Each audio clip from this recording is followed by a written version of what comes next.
And welcome back. Now, in this video, you would be able to go through the entire concept of dividend, this distribution of profit.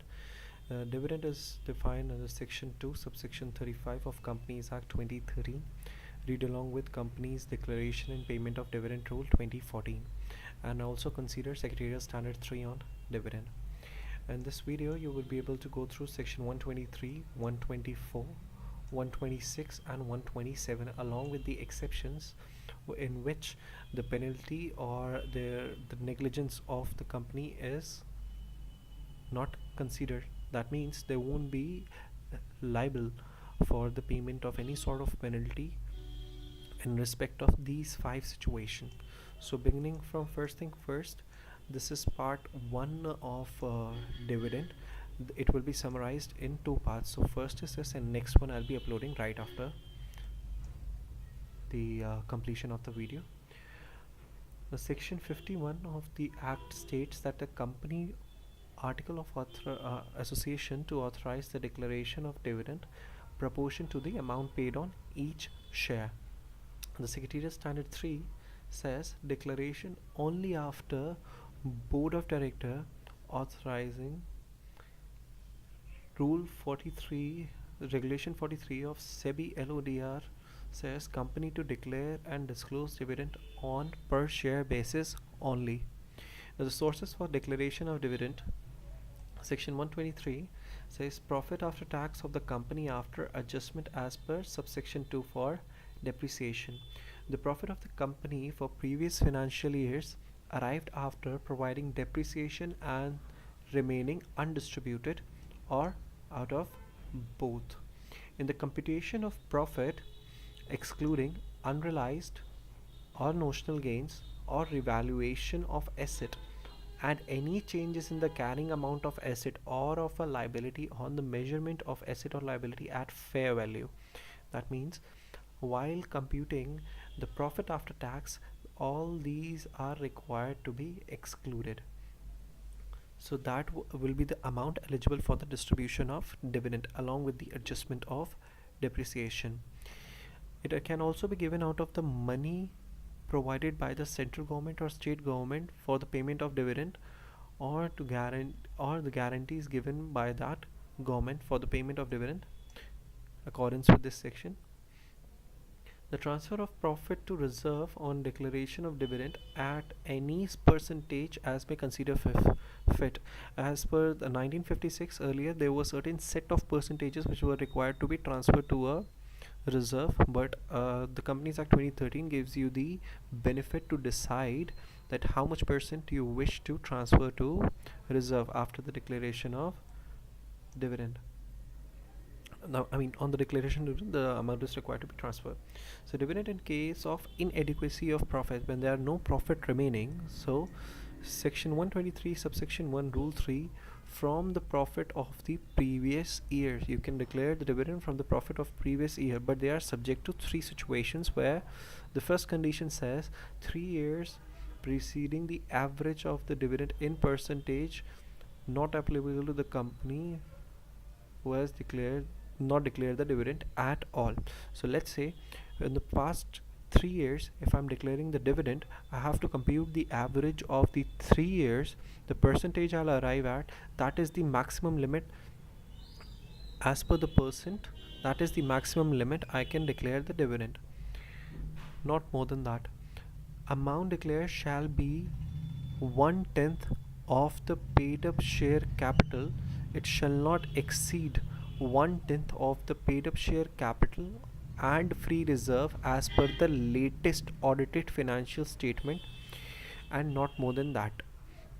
The utilized amount, the amount which has been withdrawn, shall be first utilized for the losses in the current financial year, and the amount remaining for reserve shall not fall below 15% of the paid up share capital as per latest audited financial statement. That means for the amount which has been withdrawn in the case of inadequacy of profit, that shall be first adjusted with the current loss, and then all you need to check is the amount left in reserve shall not be below the 15% of the paid up share capital as per the latest audited financial statement.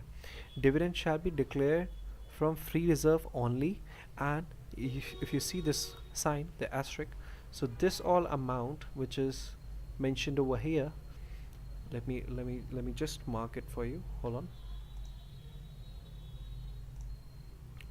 This amount shall not be considered for the purpose of distribution of dividend.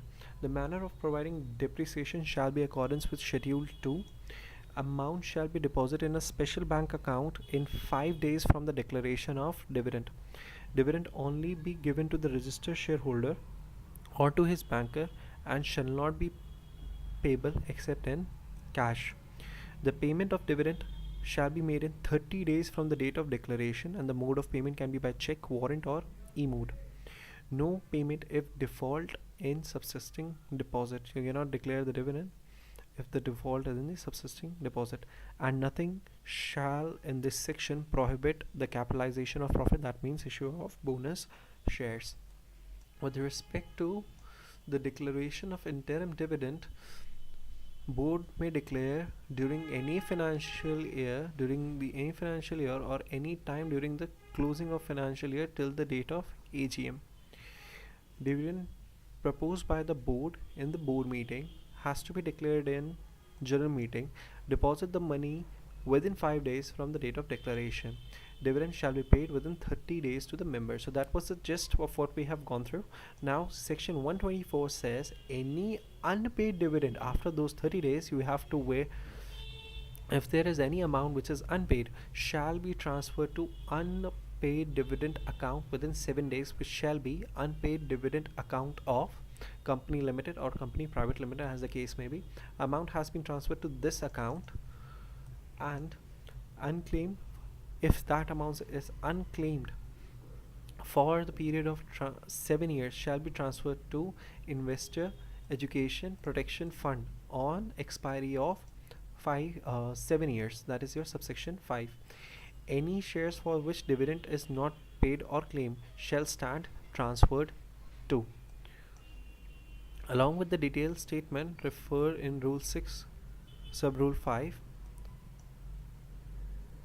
Provide the claimant of share can claim on the production of such document as may be specified by Rule 7 of IEPF authority. So person whose shares are kept in the unpaid or unclaimed dividend account, or has been transferred after 7 years, has been transferred to the IEPF authority, can go ahead and claim the shares on the production of documents as may be required by the authority. Talking about dividend declared not claimed by member in 30 days, on expiry of 30 days, count 7 days thereafter and transfer such amount to the unpaid dividend account. Member then have the right to claim the amount lying in this account. If as a company you don't transfer the shares or the if you don't transfer the dividend, the interest rate has to be paid by the company at the rate of 12% per annum from the date of default to the member of the amount unpaid. The details will be uploaded on the website of the company within 90 days of the amount transferred to the account, along with the details of the members, which shall certainly contain the name, address, the amount transfer, and so on. So the right to dividend, right share, bonus share to be held in abeyance pending for registration or transfer of shares. So let's just suppose you being the transfer and the person being the transferee, you submitted the form SH4, that is share transfer form, and the transfer is not being registered by the company, let's say for the purpose of book closure.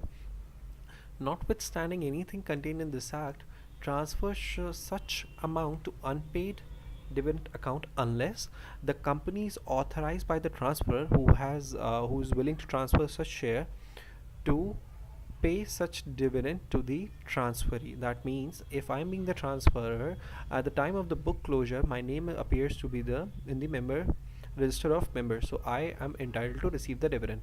But me being the transferor have the authority to ask my company that such dividend is required to be transferred to the transferee. If not, such amount shall be transferred to the unpaid or unclaimed dividend account. If kept in abeyance, 62 subsection 1 clause A, that is right share, and 63, that is bonus share, in pursuance to 123 subsection 5. Let me take you to 123 subsection 5, which says dividend shall only be to the registered shareholder. It simply states when you are going to transfer the shares or the bonus share, right share or the bonus share, that has to be in accordance with 123 subsection 5, which says any sort of amount or any sort of share or whatever the case may be shall be given to the shareholder or to his banker or as he may direct, not to anyone else. At last, section 127, in case there is a failure to distribute the dividend after the declaration of dividend, if company fails to pay the dividend or warrants in 30 days, every person knowing to be a person in default shall be subject to a fine of 1000 each day till the default continues, and an imprisonment of 2 years, whereas the company shall pay interest of 18% per annum till the period of default. However, there's these 5 situations the company is not liable to any penalty: where dividend could not be paid due to the operation of law, shareholders have given the direction for the payment of dividend which cannot be complied with, and same has to be communicated; where there is a dispute regarding to the payment of dividend, where the dividend is adjusted lawfully to the sum outstanding or due from the shareholder, where for any other reason failure to pay was not due to the default of company under this section. Thank you so much, and wait for the next video. You'll have your dividend completed.